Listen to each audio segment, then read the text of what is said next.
When you think about forage risk, what is the greatest factor that affects the forage that we grow? Rainfall, that's right.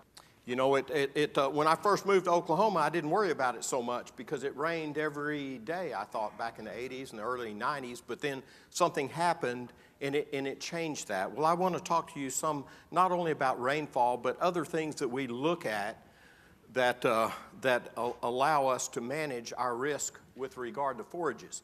One thing I want you to understand, and understand this clearly, is that drought is normal. It happens. It's always happened. And so drought is going to happen. It's going to happen in the future. And if you look back over the last 118 years in the state of Oklahoma, about 50% of the years are dry, and about 50% of the years are wetter than average. And in fact, only 2 years in that last 118 years has normal been average. You know, we always talk about what is normal. Well, I'd like to have a normal year. Well, normal means wetter than average or drier than average, and I think this slide proves that. We've only had 2 years, which is 1.7% of the time that average has equaled normal. So normal is not average, okay? Do we clearly understand that? Normal is excess rainfall or too little rainfall. If we look at it even a little further, you know, I'm not really sure how we define drought. I look at the National Weather Service maps and look at the regions across the U.S. and look at who's in drought and who's not. I'm not exactly sure how they determine what is a droughty area and what's not. Now, I think I know what drought is. That means I don't have water, I don't have grass. But as a forage person, I define drought as slow growth when you expect fast growth. So in June, we expect our grasses to really be growing. Well, if they're only growing slowly in June, then I think that's drought. Or no growth, like in August, when we expect slow growth. So from a forage standpoint, anything that relates to a reduction of forage production tends to be a drought in my mind. Look at the last 118 years. You see that red bar, the 2 dots over at the far right was 2011 and 2012. Look how many years way over here to the left side of the graph in the 60s, the 50s, the 30s, where we had less rainfall than we had in 11 and 12. You know, one of these days we're going to see that year again. You know, always plan for a drought because drought is normal. And when it is dry, like it is now, what are you going to do when it does rain? Drought can be localized, it can be regional, and it can be national. I just wanted to give you a reminder of what it looked like in 2011. It was pretty severe in Texas, Oklahoma, parts of New Mexico, southern Kansas. Fortunately, the rest of the country was getting rain, and we were able to offset our forage risk by bringing hay in I brought hay in from North Dakota, got it delivered, FOB, got it delivered to Davis, Oklahoma for $200 a ton. Good quality alfalfa hay. You know, so if drought is localized, maybe it's not a big deal. But if drought is regionalized, nationalized, like it was in 2012, and our corn crop went down, nobody had rain, hay was hard to find. If you were from this part of the country and you got your hay secured early in the season, you were okay. Because if you recall, southern Oklahoma in 2012, we were pretty good up until late April, early May, and then somebody turned off the spigot. Right now, this is what it looks like. This is not a good picture for late February. Well, what's going on? The Pacific is cooling, okay? The El Nino, La Nina thing that you hear about, the Pacific is cooling, and a cool Pacific means a dry southwest. Not every year, but it means a higher probability than normal for drought in the southwest. If we look back to history when the Pacific was cool, it gave us the drought of the 50s and 60s. Now look at the 30s. You're going, wait a minute, we had drought in the high plains in the 30s. That is correct. But this tends to affect more the far southwest and even going over toward Florida. Cool Pacific. Look what happened in the 80s. The Pacific warmed and southern Oklahoma got very wet. And we call that the new normal, and that's what our mind tells us we should be able to stock at. Our carrying capacities should be what they were in the 80s and 90s. That's not going to be the case, I don't think, for the next 15 to 20 years. So I'm going to encourage you to stock conservatively over the next 10 to 20 years, but hope for the best. Have a plan to take advantage of those good years when you do grow more forage than you expected, and thank the Lord that you grew that extra forage. There's another oscillation that occurs in the temperature of the Atlantic, which is not working in our favor right now, and it's just the opposite of the Pacific. When the Atlantic warms, it tends to mean dry weather in the Corn Belt, in the high plains. And this oscillation tipped in about 1997, and it started becoming warmer. And you know, when they talk about the hurricanes that are coming into Florida, and they say now there's a higher probability that those hurricanes are going to kind of come in toward Florida, but then go up the east coast, that's because the waters are warming, and that warm water tends to draw that moisture up the east coast, preventing it from reaching the high plains. So this is not working in our favor. Risk management. Know what you're managing. You know, monitor things. If you don't get rain in April and May, you're not going to grow a lot of grass in June and July, typically.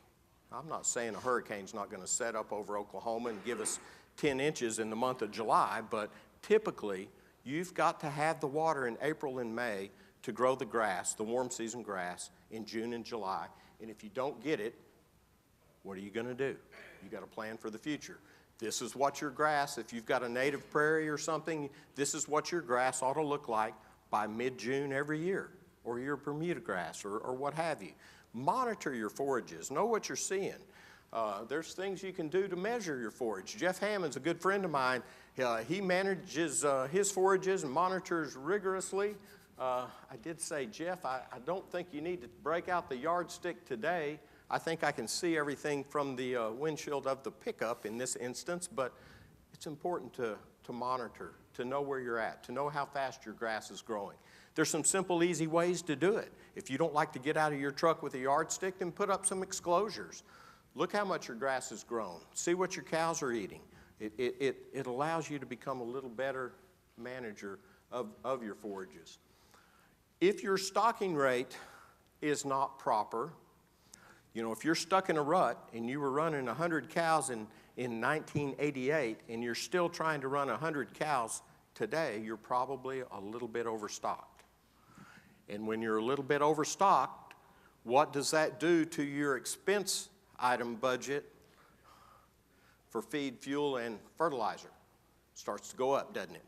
What does it do to your calving percentage if you're overstocked? What does it do to your weaning weights? All these things are related to risk management. Water is critical.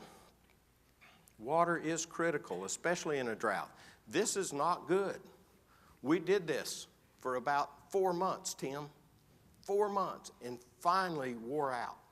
And I said, no more. You know, we pulled the trigger and sold cattle. You do not want to haul water. If you got 1 or 2 head, yes, maybe. But, you know, if you're talking about 100 or 200 head, and they drink 20 to 30 gallons per head, you do the math. You can't do this and sustain an operation by hauling water. So what do? You look for new water sources, right? One of the neatest things I've come up with lately, and I didn't come up with it, I've seen it, you know, because of the luxury I've had working for the foundation and seeing other places, but are these large stock tanks. They're called Bottomless Troughs, and this particular tank holds about 6,000 gallons. Cow drinks 20 gallons per head per day, a calf drinks 10. You know, it'll sustain 150, 200 head of cows as long as my solar well doesn't run dry. And if you look at the bottom right, I've even got an overflow that pipes down to a little pond to catch the overflow, so we even save that water. And it's worked really well for us. That tank will run you between $4,000 and $5,000 to hold 6,000 gallons of water. The other thing in terms of risk management is know your animals. Are they young? Are they old? What kind of animals do you have? This particular heifer was a show heifer of my daughter's. That's why I own her today and probably will until she dies. She will not get slaughtered. But she's a first calf heifer. What do you know about first calf heifers in drought? This is a 2011 photo. They are hard keepers. You know, you let them calve and all of a sudden you're behind the 8 ball and it doesn't rain. If you don't have green grass in April for a first calf heifer, you cannot afford her. I mean, it gets very expensive very quickly. So know your animals. Know who's young, know who's old. Have a protocol of who to sell, who to keep. You know, expect if you do keep them like I did in 2011, you're going to have a hefty feed bill because you're going to keep putting hay out for them. What are you going to do if it doesn't rain? Well, my first order of business in 2011 was to wean early. When it's 110 degrees, we're going to wean calves early. I didn't think it was possible, but we did it. You know, and the calves were healthy. I was amazed that this could happen. But, you know, I got a young son. He's over here at one of the tables. And he said, Dad, what, you know, we were talking about 2011, and I told him, I was bragging, you know, I'm a Smart Noble Foundation consultant, and I said, if it doesn't rain by April 15, we're going to sell all our long yearlings. We're not going to graze them on summer grass. I thought that was a pretty good statement, you know. I made up my mind. I was sure about it. And you know what he said? What if it doesn't rain by May 15th?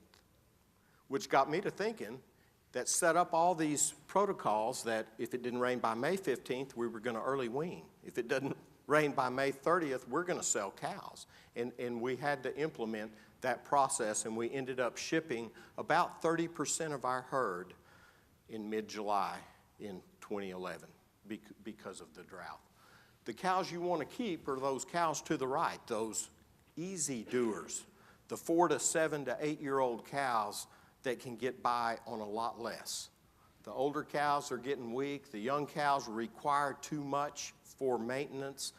If you're going through a drought, you want those older cows. The other thing that you need to consider in terms of risk management is keep your ground covered. If you've got bare soil, it gets hotter, it gets drier, it erodes, it doesn't hold water. If you can keep grass cover on your ground, you are ahead of the game. The picture to the left, it doesn't show up real well, but we had received 1.5 inches of rain in August. Did nothing.